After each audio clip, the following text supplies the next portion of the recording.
Saya pernah berpikir bahwa cinta sesama jenis hanyalah khayalan indah dalam novel-novel daring yang saya baca setiap malam, sampai hari itu tiba ketika mata kami bertemu di tengah hiruk-pikuk Jakarta. Saya, seorang pemuda biasa bernama Arya, yang menyembunyikan hasrat terdalam di balik rutinitas kerja kantor, tiba-tiba merasakan goncangan hati yang tak pernah saya bayangkan. Mengapa harus dia, gumam hati saya, sementara dunia seolah berhenti berputar, meninggalkan saya dalam pusaran emosi yang membingungkan. Hari itu dimulai seperti biasa. Saya bangun pagi, menyeduh kopi hitam pekat ala warung pinggir jalan, dan membuka aplikasi bacaan online untuk menyelesaikan chapter terbaru dari cerita Boy Aurit saya. Cerita tentang dua pemuda yang bertemu di keramaian kota, saling jatuh cinta meski dikelilingi prasangka masyarakat. Ah, betapa romantis, pikir saya, sambil tersenyum sendirian di kamar kos sempit saya di kawasan Tanah Abang. Tapi itu hanya iksi, bukan? Saya bukanlah pahlawan dalam cerita itu. Saya hanyalah Arya, 25 tahun, yang bekerja sebagai editor di sebuah penerbit kecil, menyembunyikan identitas saya dari keluarga di kampung halaman di Jawa Tengah. Sore itu, setelah seharian bergelut dengan naskah-naskah yang membosankan, saya memutuskan untuk mampir ke sebuah kai kecil di Tamrin. Tempat itu selalu ramai dengan anak muda yang sibuk dengan laptop mereka, tapi hari ini ada sesuatu yang berbeda. Di sudut ruangan duduk seorang pria dengan mata tajam dan senyum tipis yang membuat hati saya berdegup kencang. Namanya Adi, seperti yang saya ketahui belakangan. Dia memesan espresso, sama seperti saya, dan ketika tangan kami tak sengaja bersentuhan saat mengambil gula, ada percikan yang tak bisa saya abaikan. Ma, katanya dengan suara lembut, tapi mata kami saling terkunci lebih lama dari yang seharusnya. Dalam hati, saya berdebat hebat. Ini gila, Arya. Kamu hanya terlalu banyak membaca cerita itu. Dia pasti strike, seperti kebanyakan pria di sini. Tapi Adi mengajak saya berbincang. Kami bicara tentang buku, tentang Jakarta yang penuh mimpi dan kepalsuan, tentang bagaimana kota ini bisa membuat seseorang merasa kesepian meski dikelilingi jutaan orang. Dia bercerita tentang pekerjaannya sebagai desainer Grace Relance, bagaimana dia pindah dari Surabaya untuk mencari kebebasan. Saya mendengarkan, tapi pikiran saya melayang ke adegan-adegan dalam novel saya, pertemuan tak terduga yang berujung pada cinta abadi. Malam itu, saya pulang dengan hati berbunga-bunga. Untuk pertama kalinya, iksi terasa begitu dekat dengan realita. Saya membuka diari digital saya dan menulis, apakah ini awal dari cerita saya sendiri? Atau hanya ilusi yang akan hancur? Rasa takut mulai merayap. Di Indonesia, cinta seperti ini bukanlah sesuatu yang mudah diterima. Keluarga saya yang masih memegang teguh nilai-nilai tradisional pasti akan menolak. Tapi Adi membuat saya ingin mencoba. Keesokan harinya, kami bertemu lagi di kai yang sama. Kali ini bukan kebetulan. Adi mengirim pesan melalui nomor yang saya berikan kemarin. Mau ngopi lagi, tulisnya. Saya ragu sejenak, tapi akhirnya datang. Kami menghabiskan sore itu berjalan-jalan di sekitar Monas, membicarakan mimpi-mimpi kami. Adi bilang dia suka menggambar ilustrasi cerita romantis, dan ketika saya ceritakan tentang hobi membaca Boiloe, matanya berbinar. Serius? Aku juga suka genre itu, katanya pelan, seolah rahasia besar. Hati saya meleleh. Apakah ini takdir? Tapi di balik kebahagiaan itu ada bayang-bayang. Saya ingat kata-kata ayah saya dulu, laki-laki harus jadi laki-laki sejati, Arya. Jangan seperti mereka yang menyimpang. Kata-kata itu menusuk, membuat saya bertanya-tanya apakah saya pantas bahagia. Adi sepertinya merasakan kegelisahan saya. Kamu baik-baik saja, tanyanya. Saya tersenyum palsu. Ya, cuma capek kerja. Tapi dalam hati saya berteriak, aku takut, Adi. Takut ini semua akan berakhir sebelum dimulai. Hari-hari berikutnya berlalu seperti mimpi. Kami sering bertemu, berbagi cerita, tertawa bersama. Adi mengajak saya ke pantai Ancol, di mana kami duduk di pasir sambil memandang laut. Hidup ini seperti ombak, Arya. Kadang tenang, kadang ganas, katanya. Saya mengangguk, tapi pikiran saya penuh pertanyaan. Apakah dia merasakan hal yang sama? Atau ini hanya persahabatan biasa? Rasa cemburu mulai muncul ketika saya melihat dia berbicara dengan teman wanitanya di telepon. Siapa itu? Tanya saya pelan. Teman lama, jawabnya ringan. Tapi hati saya sakit. Suatu malam, setelah kami makan malam di warung sate kambing Aurit, Adi memegang tangan saya di bawah meja. Detik itu, dunia saya berubah. Aku suka kamu, Arya, bisiknya. Air mata hampir jatuh. Saya balas genggaman itu. Aku juga. Tapi di dalam, konflik bergolak. Ini nyata, tapi apa konsekuensinya? Saya takut keluarga tahu, takut masyarakat menilai. Tapi cinta ini terasa begitu benar. Waktu berlalu, dan hubungan kami semakin dalam. Kami berbagi rahasia, mimpi, dan ketakutan. Adi cerita tentang masa kecilnya di Surabaya, bagaimana dia pernah dibully karena dianggap lembut. Saya cerita tentang tekanan dari orang tua untuk menikah. Mereka ingin cucu, kata saya pahit. Adi memeluk saya pelan. Kita hadapi bersama. Tapi apakah kami bisa?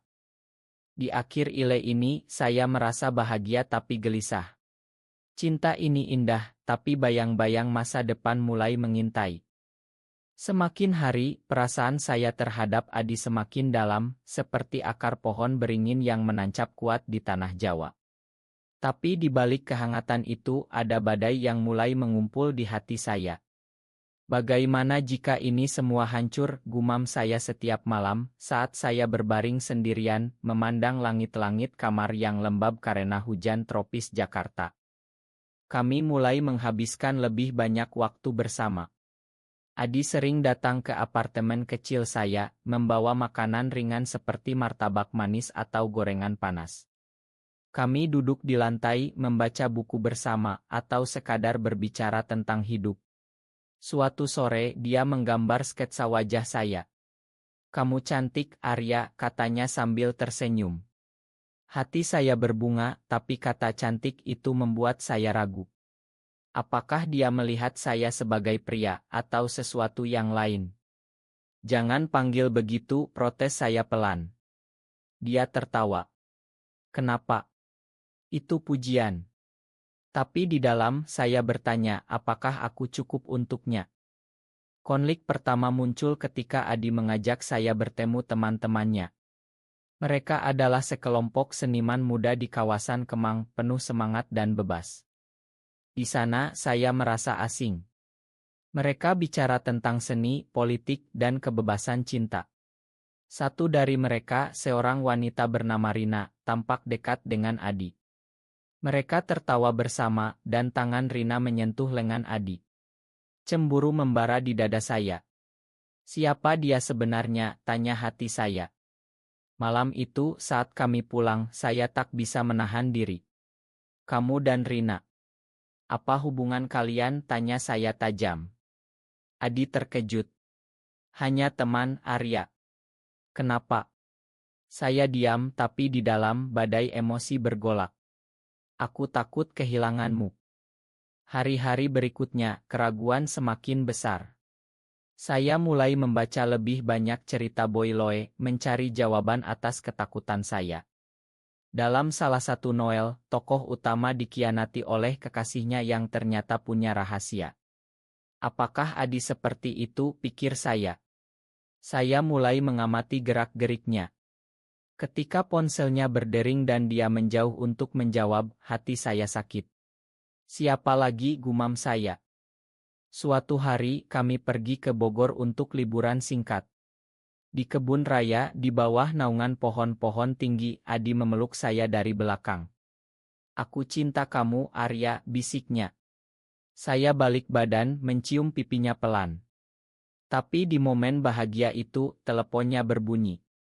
Dia melihat layar, lalu mematikan. "Siapa?" tanya saya.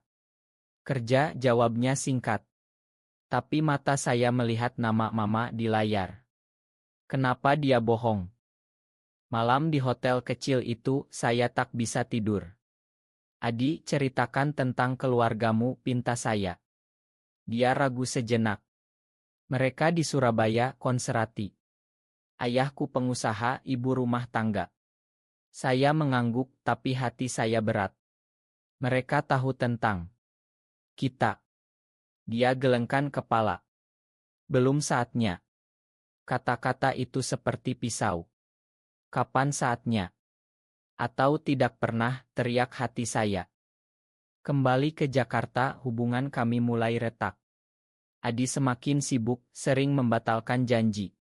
Saya merasa ditinggalkan. Apakah dia bosan, pikir saya. Suatu malam, saya konfrontasi.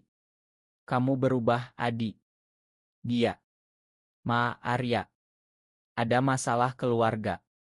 Tapi dia tak jelaskan lebih lanjut. Rasa curiga membesar. Saya mulai memeriksa media sosialnya diam-diam, dan di sana, saya lihat foto lama dengan seorang wanita, captionnya penuh kasih. Hati saya hancur. Dia punya pacar, gumam saya. Malam itu, saya menangis sendirian. Kenapa aku percaya begitu mudah? Ini seperti cerita-cerita itu penuh pengkhianatan. Tapi saya tak bisa marah. Saya cinta dia terlalu dalam. Akhirnya, saya putuskan untuk bicara. Kami bertemu di taman kecil dekat rumah. "Adi, siapa wanita di foto itu?" tanya saya gemetar. Dia terdiam lama. "Itu mantan saya." Kata-kata itu seperti petir. "Mantan? Kenapa tak bilang dari awal?" jerit saya dalam hati. Dia jelaskan bahwa dia pernah pacaran dengan wanita, tapi sekarang hanya saya. Tapi keraguan tetap ada. Bisakah aku percaya? Di akhir pertemuan itu kami berpelukan. "Makan aku," bisiknya. Saya angguk, tapi di dalam, luka mulai terbuka. Cinta ini semakin rumit, penuh drama yang tak saya inginkan. Badai emosi semakin kencang menyapu hati saya, seperti angin monsun yang menerjang pantai Bali tanpa ampun. Setiap malam, saya bergulat dengan pikiran, "Adi, apakah kamu benar-benar milikku atau hanya ilusi yang akan lenyap?" Rasa sakit ini lebih dalam dari sebelumnya, membuat saya meragukan segalanya. Setelah pengakuan itu, Adi berusaha lebih keras. Dia datang setiap hari, membawa bunga melati yang harum, simbol cinta tradisional Indonesia. Kami menghabiskan waktu di rumah, memasak nasi goreng bersama, tertawa seperti dulu. Tapi di balik senyum itu ada luka yang menganga. Kenapa dia sembunyikan masa lalunya, tanya hati saya berulang kali. Saya mulai menarik diri, jarang balas pesannya cepat. "Adi, perhatikan." "Kamu marah?" tanyanya. Saya gelengkan kepala, tapi dalam dada api cemburu membara. Konflik memuncak ketika keluarga saya datang berkunjung dari Jawa Tengah.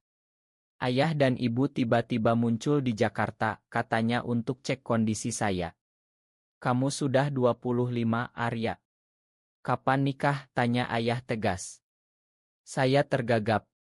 "Belum waktunya, Yah." Tapi ibu menimpali, "Ada tetangga yang punya anak gadis bagus. Cocok untukmu." Hati saya remuk. Bagaimana saya bilang bahwa hati saya sudah milik Adi? Malam itu, setelah mereka pulang, Adi datang. Saya ceritakan semuanya. Mereka tekan aku untuk menikah. Adi peluk saya. "Kita bisa hadapi." Tapi kata-katanya terasa hampa. "Bagaimana? Kamu sendiri belum bilang ke keluargamu." Dia diam di saat itu, teleponnya berdering lagi. Nama Rina muncul. Saya merebut ponselnya. "Kenapa dia telepon malam-malam?" jerit saya. Adi ambil kembali. "Ini urusan kerja." Tapi suaranya tinggi membuat saya mundur. Pertengkaran pertama kami pecah. Kamu bohong lagi, tuduh saya.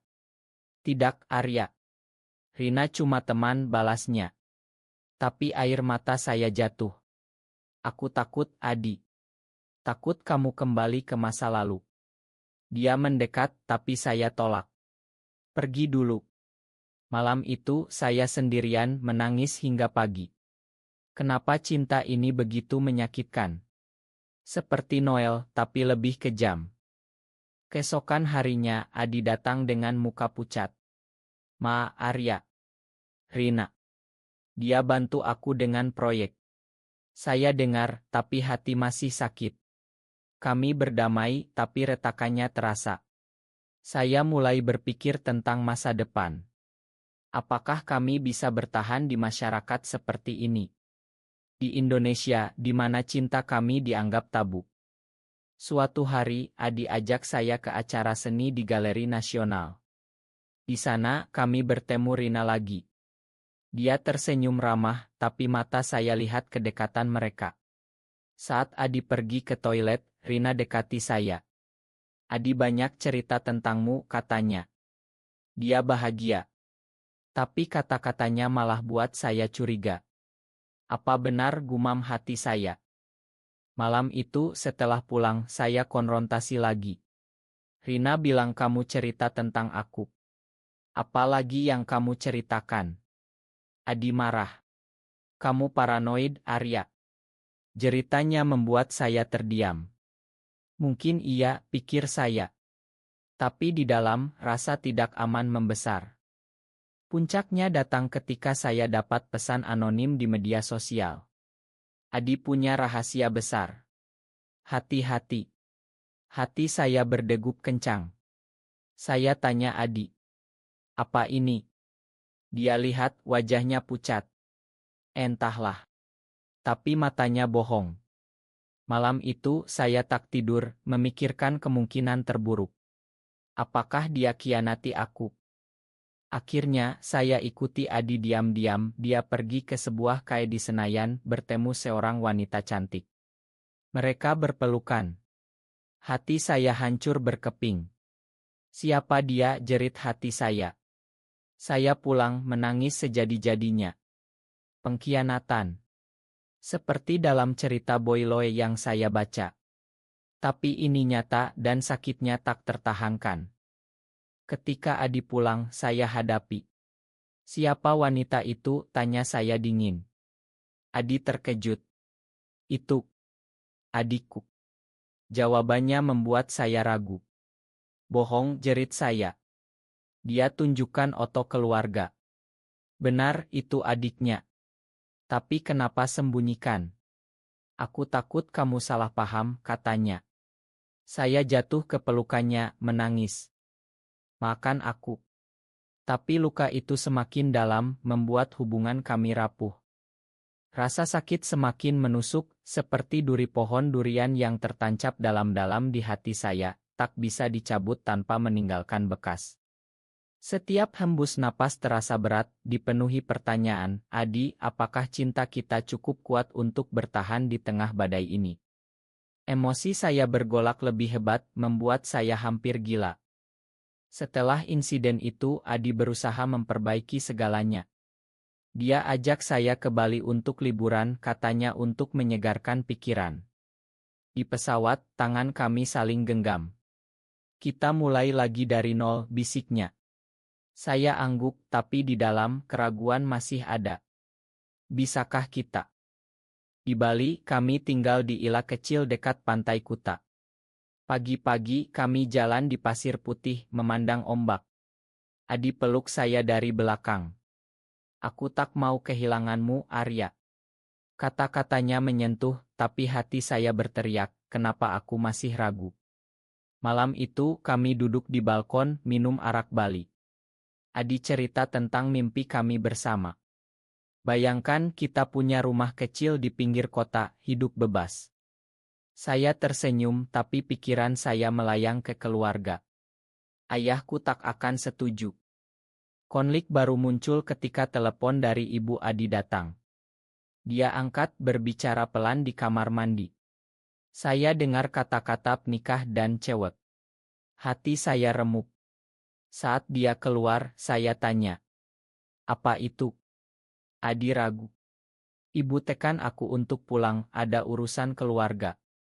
Tapi matanya menghindar. Urusan apa, desak saya. Mereka ingin aku nikah dengan anak teman mereka.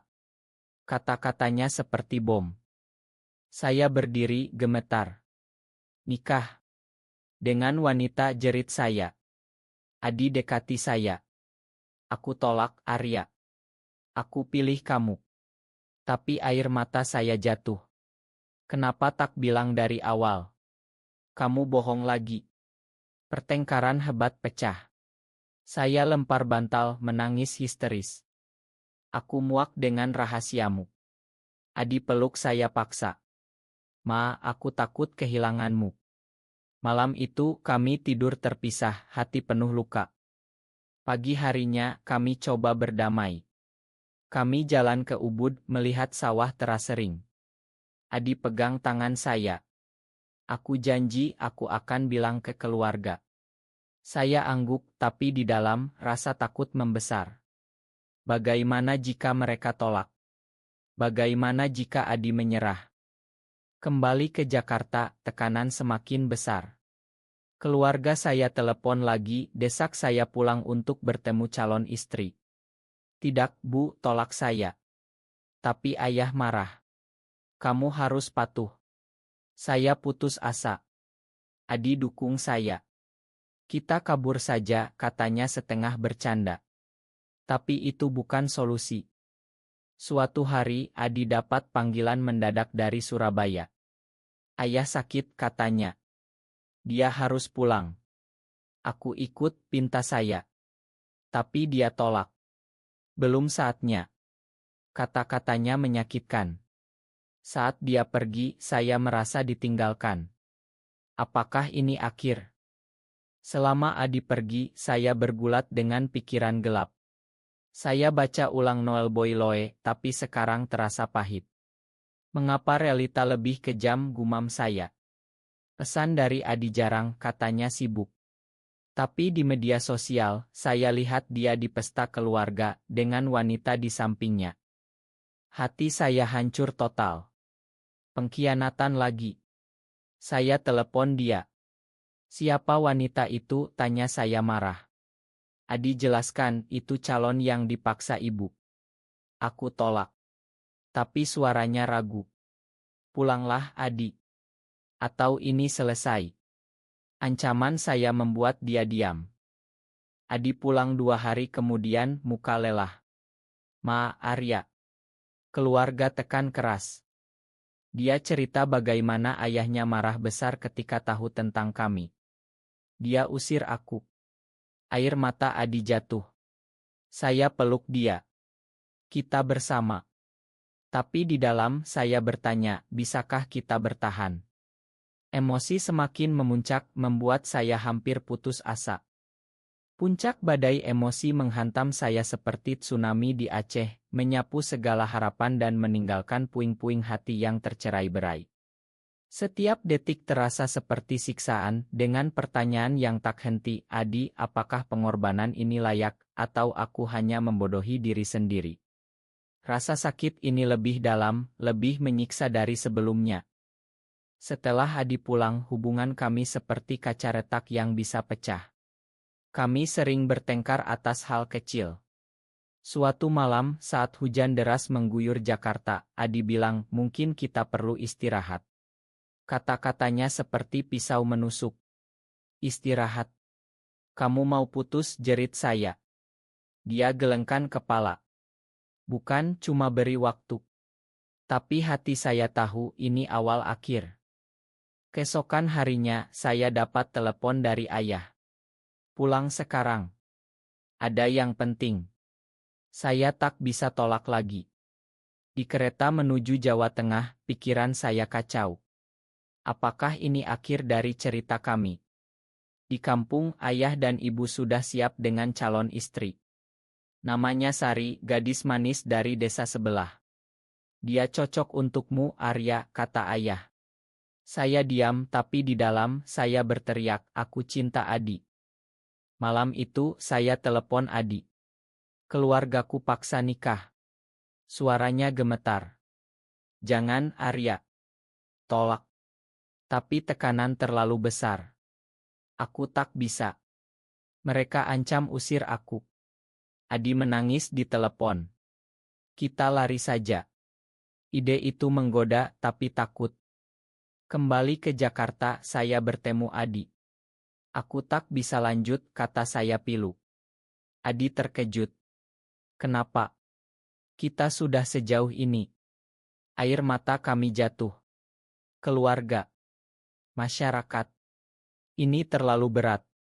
Pertengkaran terbesar pecah. Adi tuduh saya pengecut. Kamu tak cinta aku, cukup, jeritnya. Saya balas, kamu juga sembunyikan semuanya. Kami berpisah dalam amarah. Hari-hari berikutnya seperti neraka. Saya hindari Adi, tapi hati rindu. Saya baca Noel Boyloe lagi, tapi sekarang menangis. Kenapa cerita mereka bahagia, tapi aku tidak? Suatu hari, saya dapat pesan dari Rina. Adi sakit, Arya. Dia butuh kamu. Hati saya panik. Saya datang ke apartemennya. Adi terbaring lemah, demam tinggi. Kenapa tak bilang, tanya saya. Aku tak mau merepotkan. Saya rawat dia dan di momen itu cinta kami bangkit lagi. Makan aku, bisik Adi. Saya peluk dia. Aku juga. Tapi masalah belum selesai. Keluarga Adi datang ke Jakarta, tahu tentang kami dari gosip. Ayah Adi marah besar. Ini dosa. Putuskan sekarang, jeritnya di depan saya. Adi bela kami.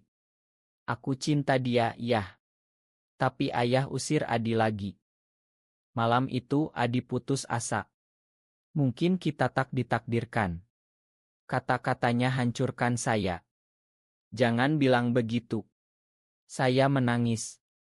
Kami berpelukan tapi rasa sakit tak hilang. Puncaknya datang ketika Sari datang ke Jakarta, dikirim keluargaku. Arya, ayo kita coba, pintanya. Saya tolak, tapi dia bilang, aku tahu tentang Adi. Tapi ini salah. Kata-katanya buat saya ragu. Apakah benar salah? Di tengah kekacauan, Adi dapat tawaran kerja di Singapura. Aku pergi, Arya. Mungkin ini jalan terbaik. Hati saya remuk. Jangan tinggalkan aku, jerit saya. Tapi dia pergi. Pengkhianatan terasa meski bukan sengaja. Saya sendirian menangis setiap malam.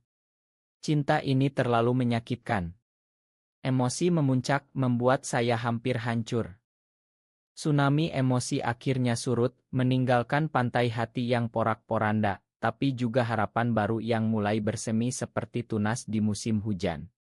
Pertanyaan terakhir bergema, Adi, apakah kita bisa bangkit dari abu ini atau ini akhir yang pahit? Rasa sakit mencapai puncaknya, tapi dari sana, cahaya mulai terlihat. Setelah Adi pergi ke Singapura, saya seperti mayat hidup. Hari-hari berlalu tanpa warna. Saya tolak Sari, bilang ke keluarga, aku tak bisa bohongi hati. Ayah marah, tapi ibu peluk saya. Aku ingin kamu bahagia, nak. Kata-katanya beri kekuatan. Saya mulai terapi, bicara dengan konselor tentang identitas saya. Ini bukan salah, katanya. Perlahan saya terima diri. Pesan dari Adi datang sporadis. Aku rindu kamu. Hati saya sakit, tapi saya balas, aku juga. Suatu hari dia bilang, aku pulang. Hati saya berdegup. Kami bertemu di bandara. Adi tampak kurus, tapi matanya penuh cinta. Makan aku tinggalkan kamu, katanya. Saya peluk dia. Kita mulai lagi. Kami bicara panjang. Adi cerita bagaimana di Singapura, dia renungkan semuanya. Aku tak bisa tanpa kamu. Kami putuskan untuk terbuka. Adi bilang ke keluarganya lagi, kali ini dengan tenang. Ayahnya marah, tapi adiknya dukung.